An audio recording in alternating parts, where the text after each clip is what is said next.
মরুভূমির জাহাজ নামে খ্যাত উট শুধু মরুতে চলাচলের জন্য বিখ্যাত নয়, বরং এটি প্রকৃতির এক বিস্ময়। উট এমন একটি প্রাণী যা প্রচণ্ড গরম, খাবার ও পানির অভাব সব কিছু মোকাবেলা করে দিনের পর দিন টিকে থাকতে পারে।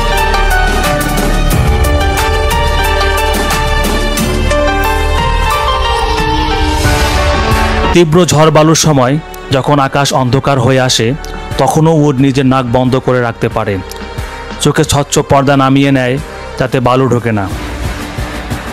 এমনকি মারাত্মক বালু ঝড় চললেও উট বালির নিচে প্রায় 10 দিন পর্যন্ত পানি ছাড়া টিকে থাকতে পারে, আর একবারে প্রায় 60 থেকে 100 লিটার পর্যন্ত পানি পান করে। সে পানি ও শক্তি শরীরে ধরে রাখতে পারে বহুদিন।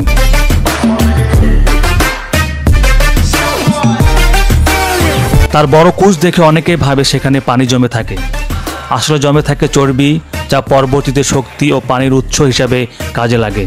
এজন্য উট খাওয়ার অভাবেও টিকে থাকতে পারে 15 থেকে 20 দিন পর্যন্ত। উট খায় শুকনো ঘাস, কাঁটাওয়ালা গাছ ও মরুর ঝোপঝাড়। তার পা চওড়া ও নরম, যাতে বালিতে না ডুবে হেঁটে চলতে পারে। চোখের পাতায় থাকে স্বচ্ছ একটি পর্দা, যা ঝড়েও চোখ রক্ষা করে। বিশ্বের অনেক দেশেই উট পাওয়া যায়, বিশেষ করে সৌদি আরব, ওমান, মিশর, সুদান, পাকিস্তান, ভারত এবং অস্ট্রেলিয়া। অস্ট্রেলিয়ায় এখন হাজার হাজার বন্য উট ঘুরে বেড়ায়। উটের উপকারিতা এত যে গুণে শেষ করা যায় না। এটি পণ্য ও যাত্রী বহনে ব্যবহৃত হয়। তার দুধ অত্যন্ত পুষ্টিকর, মাংস অনেক দেশে খাওয়া হয় এবং লোম দিয়ে তৈরি হয় কাপড়, কম্বল ও তাঁবু। ইসলামী সংস্কৃতিতেও উটের গুরুত্ব অনেক। হজের সময়, কুরবানিতে এবং ইতিহাসে উট ছিল এক অবিচ্ছেদ্য সঙ্গী।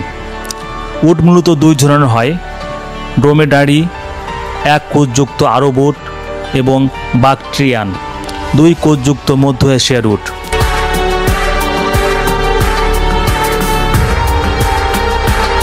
উট যেন মরুর বুকে এক জীবন্ত জাহাজ, যা কেবল পথেই নয়, জীবনের গল্পও বহন করে।